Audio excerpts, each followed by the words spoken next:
By listening to this short ad, you are supporting our podcast. If you haven't heard about Anchor, it is the easiest way to make a podcast. Let me explain. It's free. There's creation tools that allow you to record and edit your podcast right from your phone or computer. Anchor will distribute your podcast for you so it can be heard on Spotify, Apple Podcasts, and many more. You can make money from your podcast with no minimum listenership. It's everything you need to make a podcast in one place. Download the free Anchor app or go to anchor.fm to get started. Thank you.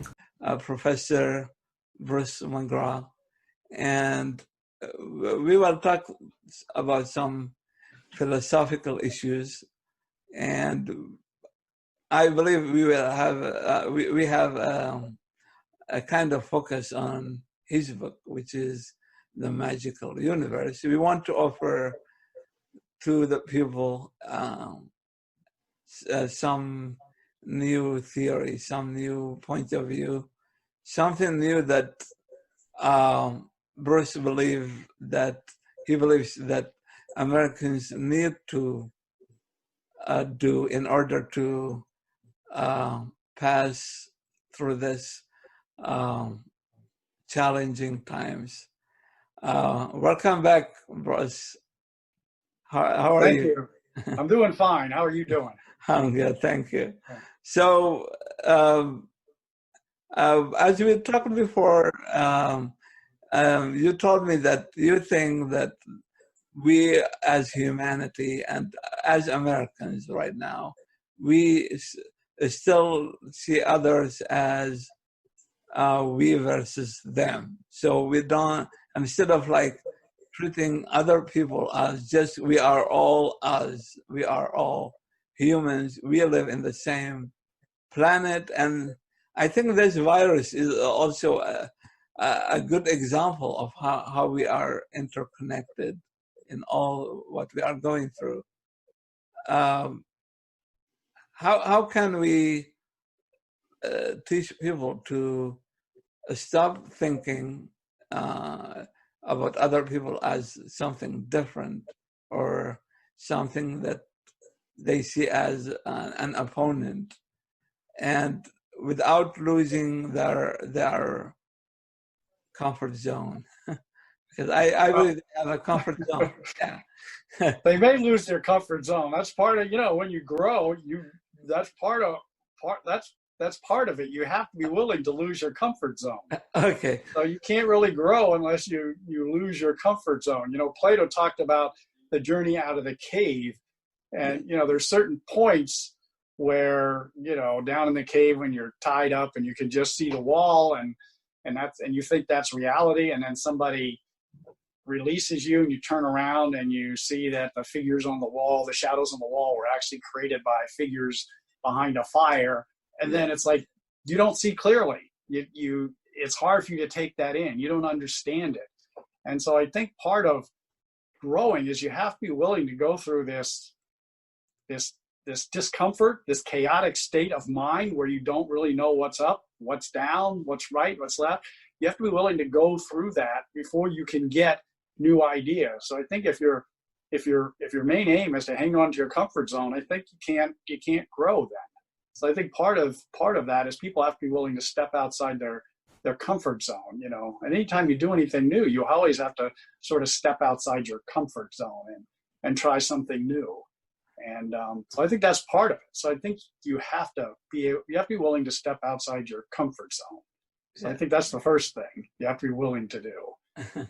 So that's the essential step that every person should.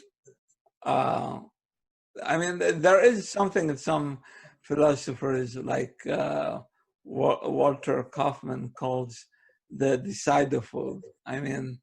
They have a fear of taking decisions. And I think that's why many people voted for Trump. If they were believing in your point of view, if they saw like other people as, okay, they have a different color, different religion, but they are still humans like me. So I think they would have not voted for Trump if they believe in your philosophy, right?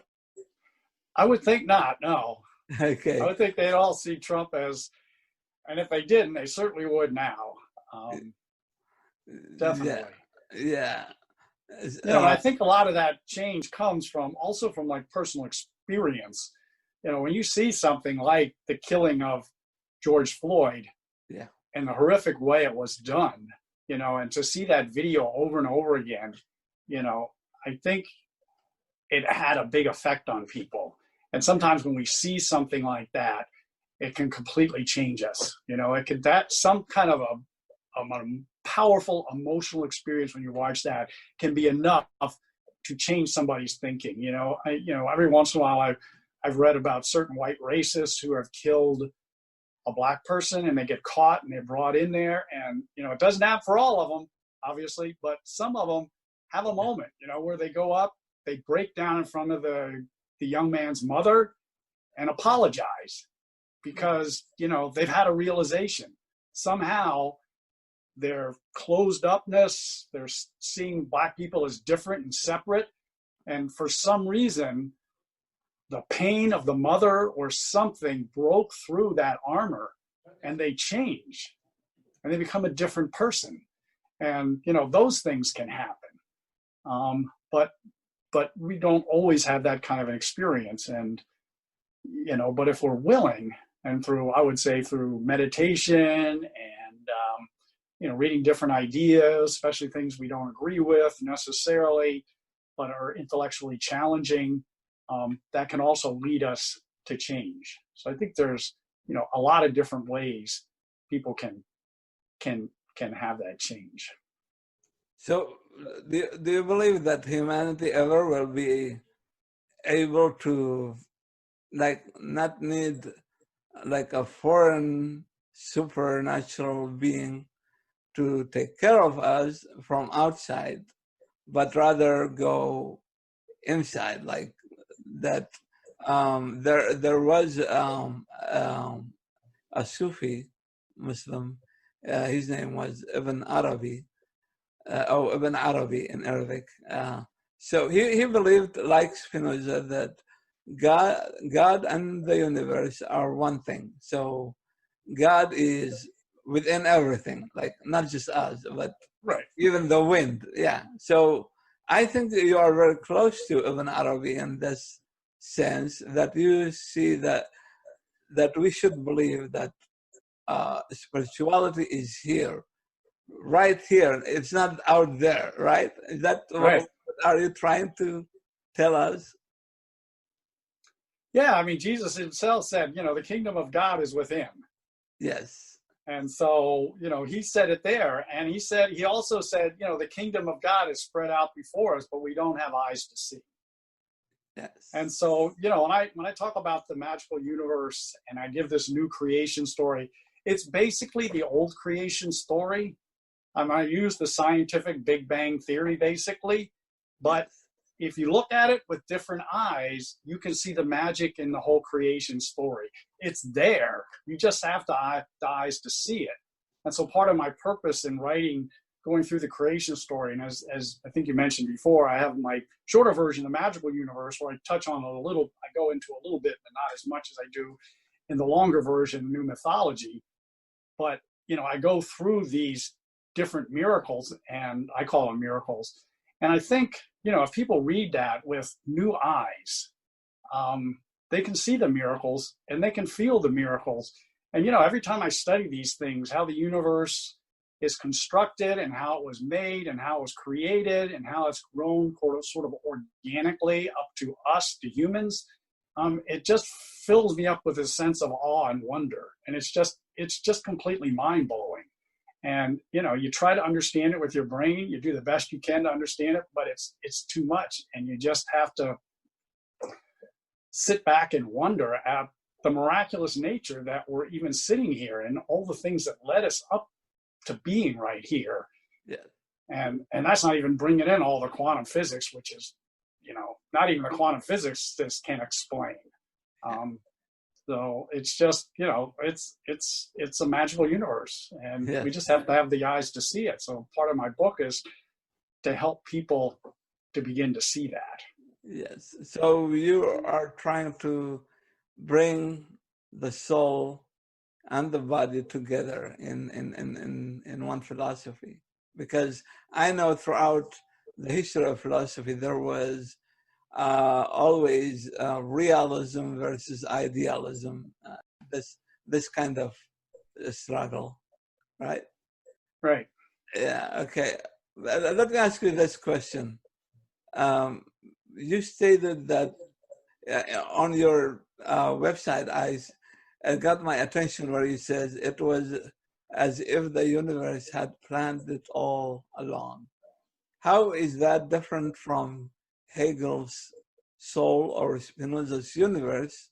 And if you agree with those two philosophers, can we end up with strong centralized state? I mean, because Hegel was one of the leading philosophers like Kant who made Germany end up with a strong centralized or kind of dictatorial power. Can we avoid dictatorship? Because that's exactly what Americans are, especially on the Republican side, they're claiming that they're afraid of that. So what do you think?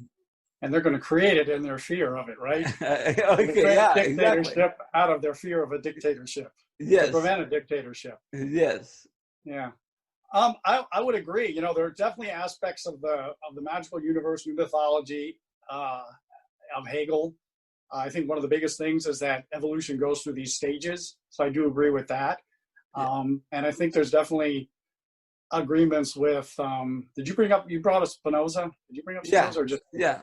Yeah. And then Spinoza, I think just because my understanding of Spinoza is that his understanding was more of a pantheist, that everything's sort of interconnected.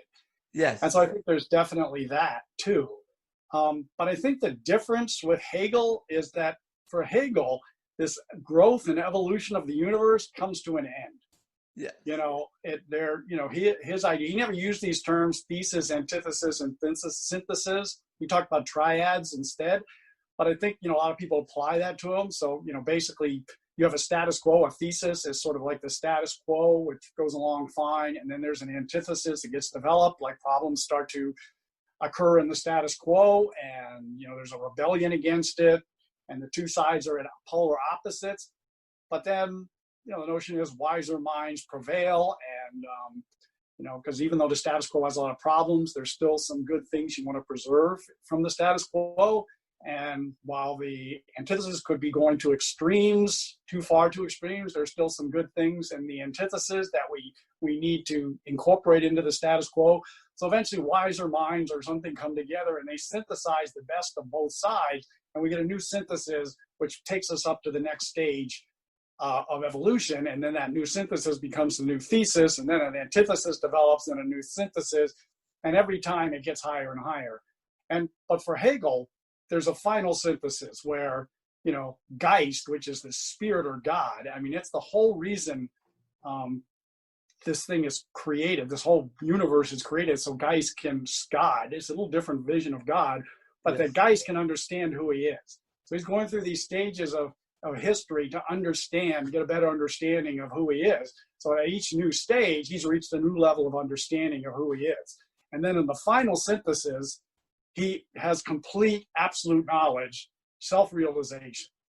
And the thing about Hegel, and I think would lead to this kind of dictatorship almost, is that Hegel, because that's when everything stops.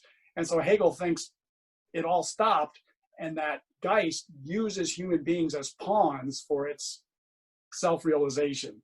And so Hegel, not immodestly, believed that Geist used his brain to have this final understanding and realization. So Hegel saw the final vision. I don't think that's the final vision. That's the thing. I think he just became maybe a synthesis that became the next thesis. And so if you look at things,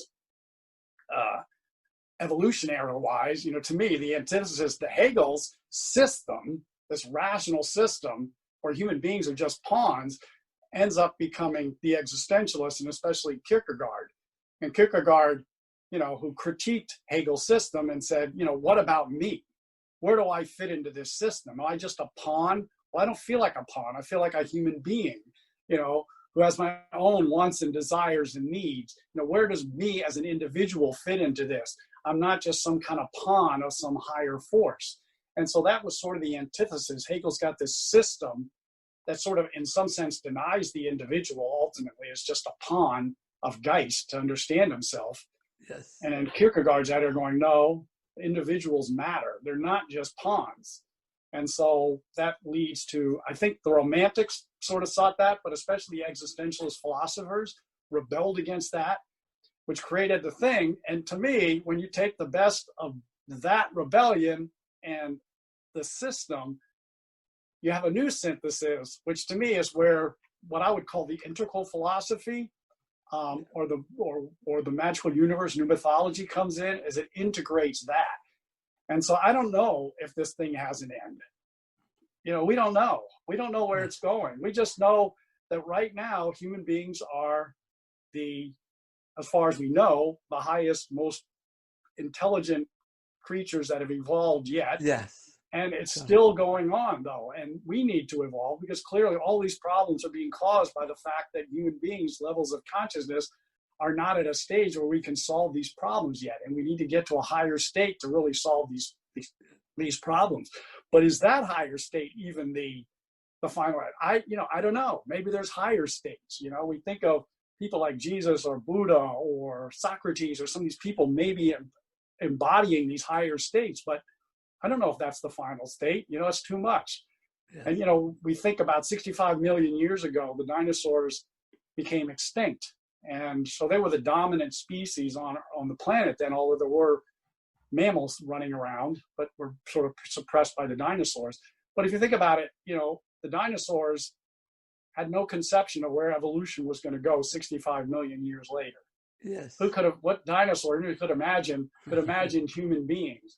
And so you think right now, if we continue to evolve, where will we be in 65 million years? Now, a lot of people, when I talk about evolution, they'll think, well, physically, they always think about physical evolutions, like, well, maybe our little toe will disappear and, things like that. But I'm talking about, because now it's all about evolution of consciousness. And so as I said previously, human beings are going through these stages of evolution of consciousness. And so I think that's where it's going. But how high and how far those evolutionary stages of consciousness, I have no idea. It's a mystery, so I think in the end, we just have to be in awe at the mystery. And I think the real key of the magical universe is we have to enjoy being in the mystery. And we can't be afraid of the mystery. We can't be afraid of not having all the final answers or maybe even any answers ultimately. Yes. But we just have to enjoy the mystery. And, Socrates defined wisdom as the one who is wise is he who knows he doesn't know anything really profound and beautiful. So it's almost like when we're younger, we start to think we know everything. Yes. And then as we develop and grow, we slowly realize everything we thought we knew isn't true. Yes. And we drop those things, at least as absolute beliefs. And pretty soon we realize we can't really know anything really beautiful and profound, but we can experience it. Yes. And so I think we move on to deeper and deeper levels of experience. And, what that looks like, you can only really relate it to one's own experience. And how deep do those experiences go? Is there a limit to them? I have no idea. It's, in a sense, it doesn't even matter. Because the whole thing is to have that experience, to have those experiences. And so I think, when you balance the system, which I think, the right Hegelians took to create the dictatorship in Germany because he thought he had reached the end, but you move in with the individuality, the focus on the individuality of the existentialists and the romantics, and then you you combine them both, you get a system, but a system that Alan Watts talked about having leaky edges. You know, it's like you put it out there, but it's not as firm as like Hegel's final answer. It's out there as I think guideposts that give us an idea of where things are going, but there's no absolutes. And you know, everybody has to sort of see this for themselves. And I think we're at a point of society where we have to hope enough people reach this kind of higher level of thinking and experiencing life to save the planet. Because I think, you know, we're right on the brink of losing the whole thing here. But you know, it's catastrophes that bring about the biggest changes, that force us to go deeper in ourselves, to get deeper understandings, and more profound changes happen when in catastrophes than they do when things are smooth and everything's going calm, and you know, we can get lazy then and not feel like we need to do anything. Catastrophes bring the best out of us, or they can at least. So I don't know if I hope that answered your question. Yeah, sure. You have more than enough. I mean, that was really a good answer to hear, because you went into detail here. You just brought into my mind when I was a student at the university. I took a class in ethics, and one of the topics was that ethics are relative. So each culture sees its own values as perfect and ethical and so on and on. But then I challenged my professor. I told her, okay, imagine, and I am an immigrant, so nobody tell me, please, that I'm a xenophobe, because I'm myself an immigrant. Anyway, I told my professor that, okay, imagine somebody coming from a culture where they see it very normal to hit a woman, for example, or to commit violence against homosexuals, or like any person who is different. So I still feel that, even though after I became an atheist, I feel that we need some absolute truths. So I need to believe in something absolute in order for me to make sense in this world. Because if I don't have any absolutes at all, then, well, I mean, even the most evil person would be irrelevant. Like Adolf Hitler would become. He was just doing what nature was doing, but I know that I should believe in some absolutes. So, do you believe in absolutes? Are there any absolutes you believe in? Yeah. So one of the absolutes I believe in, for example, that I should be free, for example. And since I should be free, I believe that everybody should be free. If I don't believe in freedom, for example, then I cannot even speak what's in my mind. And I believe that everybody should be free.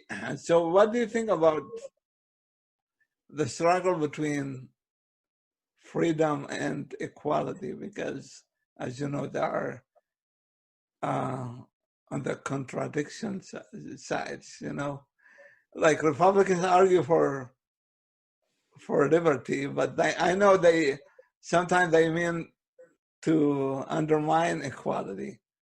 And Marxism undermined liberty for the sake of equality. So how do you solve this issue in your philosophy?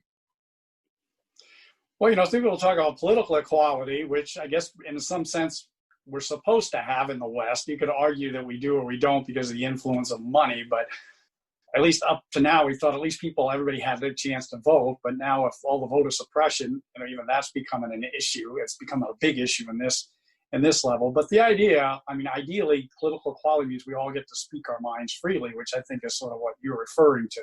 Yes. that we have that kind of freedom. But then there's also economic equality. And so that seems to be the area where the West has fallen. And I think you kind of rightfully pointed out that's something the Marxists point out. And I would say, you know, and again, you know, we have to think about this, but that, you know, I think everybody, at least in my view, everybody should be taken care of to the sense that they should have a certain basic level of food, clothing, and shelter. And no matter what you are, everybody is entitled to that. And then beyond that, I think, you know, we have to have what I would call equal opportunity. So everybody has to have an equal shot. And, you know, in our society, we don't really have that because we know the wealthiest people who come from the better families go to the better schools, they get into the better colleges. Even if the grades are not that good, they can somehow, through influence of their father or donations to universities, they can get in where maybe even brighter people who come from lower income levels don't have that same opportunity. So we don't really have that kind of equal opportunity. So I would say, you know, if we're having a race, everybody should start on the same goal line, and they're going to run 100 yards. They have to start at the same place. But it seems like the way we have it is, you know, some people are on the goal line, some people are starting at the 50-yard line. They only have to run 50 yards, and then they score the touchdown. They run their 50 yards, and then they say, hey, I beat you. You know, you ran 100. You had to run 100 yards, but I had all these head starts, so it kind of puts me up at the 50-yard line. So look at me. How come you can't work as hard as me? Well, I think we don't have equal starts in life. So I think it's never going to be completely equal, but I think it needs to be balanced out more. So I think we need to have some level of combination of economic and political equality. And, you know, John Rawls, who's a political philosopher, he came up with this idea that, you know, as this theory of justice is that if you want to know what the true rules of justice are, imagine you're creating a society and you don't know where your place is in that society is going to be yet. It's sort of just out there. And let's say you're going to be born into society, but you don't know whether you're going to be born a man or a woman. You don't know what race you're going to be born in. You don't know what kind of level of IQ you're going to be born with. You don't know how smart you're going to be. You don't know, you know, if you're born in a richer family or a poorer family, a good family or a bad family. You don't know if you're going to be born handicapped. You don't know anything. You know nothing about yourself. So let's say you could be born in any infinite number of possibilities. So if you had no idea where you were going to be born in that society, what would be the rules you would set up in that society? You know, so sitting on the outside, you'd think if you had no idea where your position was going to be, you'd probably set up a rule where even if kind of the worst imaginable outcome came for you, and all the bad things happen that you wouldn't want to happen to you in your life, you'd say, well, I want to create a society where at least no matter what happens, where I am, I'm going to be able to have a decent life. I mean, you think you'd want to do that because you don't know where you're going to be. And you could be in a terrible situation. So you want to say, if I'm in this situation, I want to at least know I'm going to have a good life. And so you'd probably create rules that were much more towards fairness and equality and justice. I mean, you could say, you know, winner take all, this kind of thing, but, you know, what are the chances that you're going to actually be part of the 1%, 2%, 3%, even the top 10% of the society? You know, you only have a 10% chance, 90% chance you're not going to be there. Why would you roll the dice and hope you would be one of those when you may be likely somewhere else? So it would seem to me, you know, from that point of view, you'd want to create a much more egalitarian society.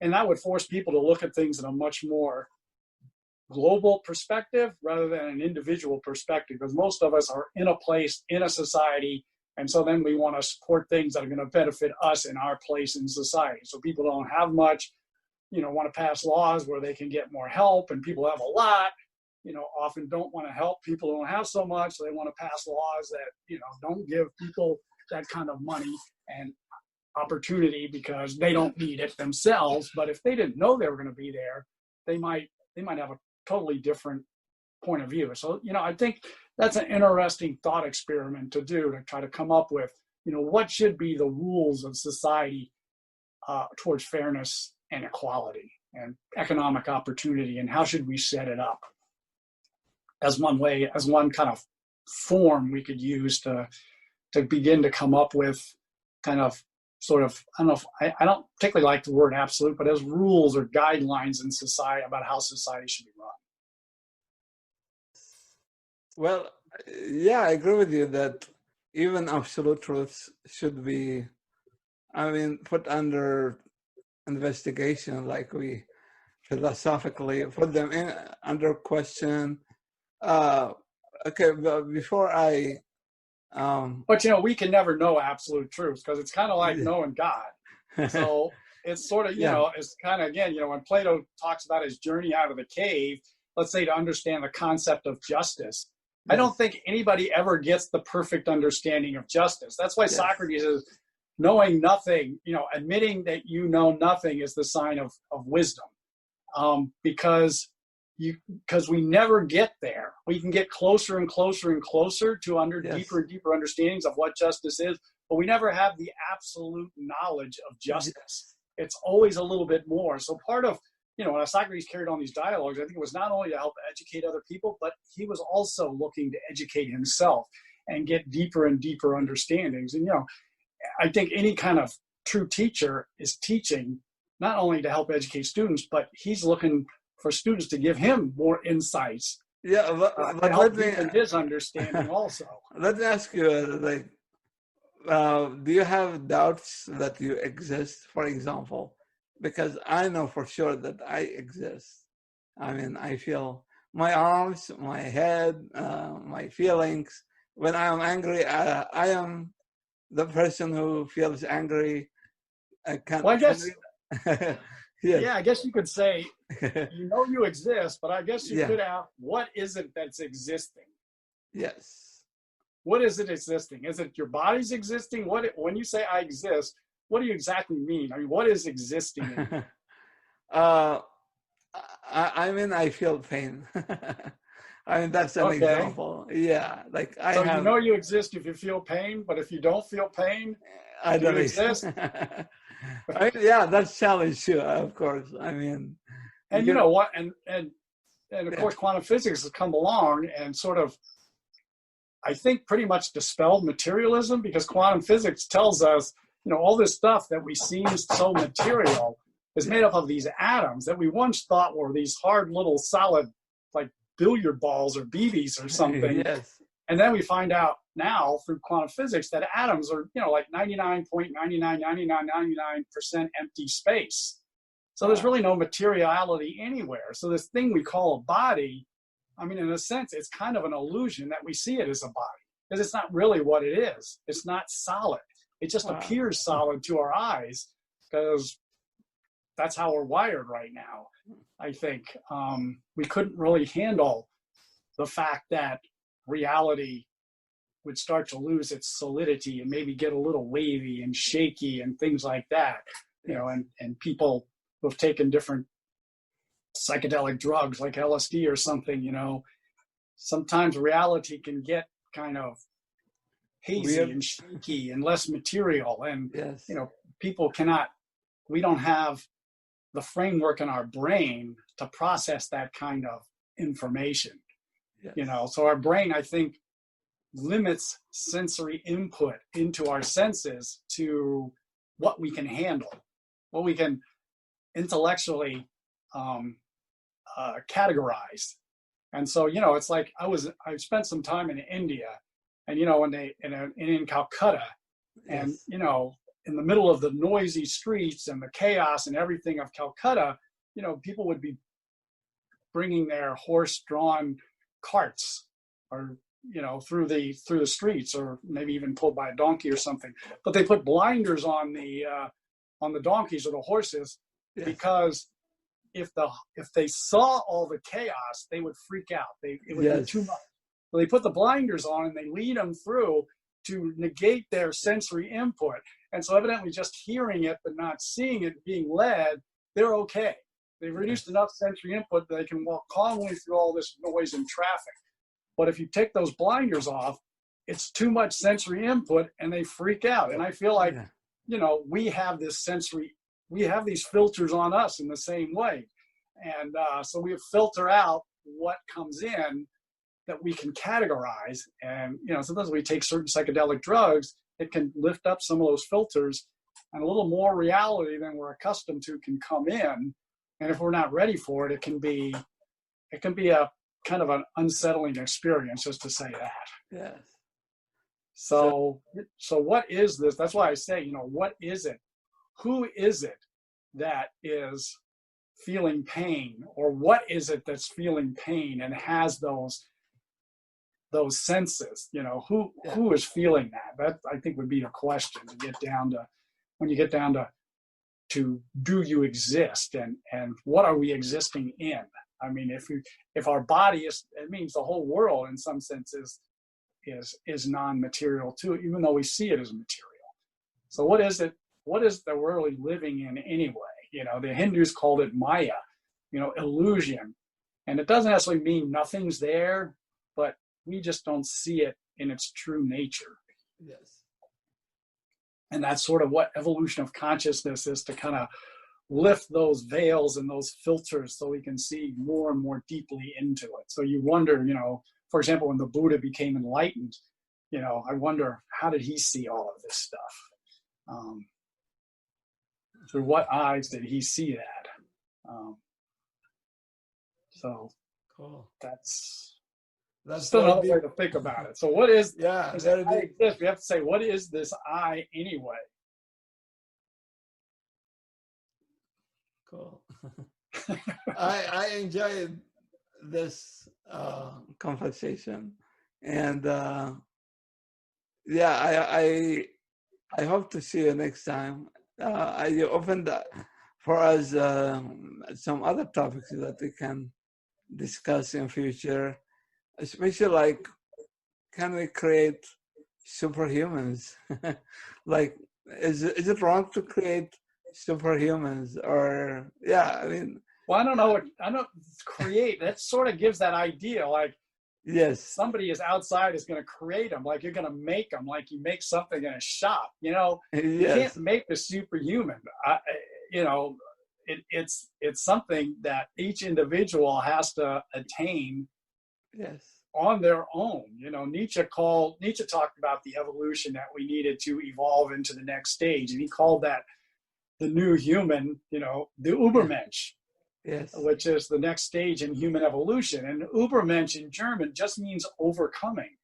And so Nietzsche didn't think we had a real self, but we have continuing selves. And so the idea of the Übermensch is he's always able to overcome whatever his self, if his self that he's created gets in the way of his growth and development, he has to overcome that. He has to be able to overcome that and throw that away. Yes. And so he's always creating anew. And so I think that's part of if you're talking about kind of evolving human beings, we have to not get stuck in our ideas. We have to be willing to always make ourselves anew. And Nietzsche actually talked about, that these selves, which are really kind of world perspectives that we have at a particular self, we have different world perspectives with different selves, that they were like, we try them on like clothes, like we go to a store, we get clothes, see which one we look best in, and we buy those. So we do the same things, world views, perspectives. We can try on different ones, we find which one fits best. And you find out which one fits best because it allows you a lot of freedom to grow and develop, and you feel more content, you feel happier, you feel more creative. And then after a while, maybe that self gets too constrictive, and all of a sudden, it seems to be blocking further development. Then you say you have to get rid of it. You have to go out and find another self. You have to find another worldview that opens up more possibilities for you. So if you're having problems, the problem isn't the world out there. The problem is the world in here, and that's what we can work on. And each individual has to work on that, themselves, to always be self-overcoming. And it's hard, but you have to keep doing it. It's like you do it one time, you have this aha moment, you go, oh, wow, I really see it now. Well, that's just like another, it's great, and maybe it'll last for a while, but, it can, after a while, if you don't keep renewing that vision, it'll get stale, and you got to keep moving on. It's a continual process. I don't know. I don't think, you talk about, does it have an end? I don't know if it has an end. I think it's just, you have to keep moving. Going forward. Okay. Yeah. It was great seeing you, Ross, and Yeah. I believe that I will see you again. See you then.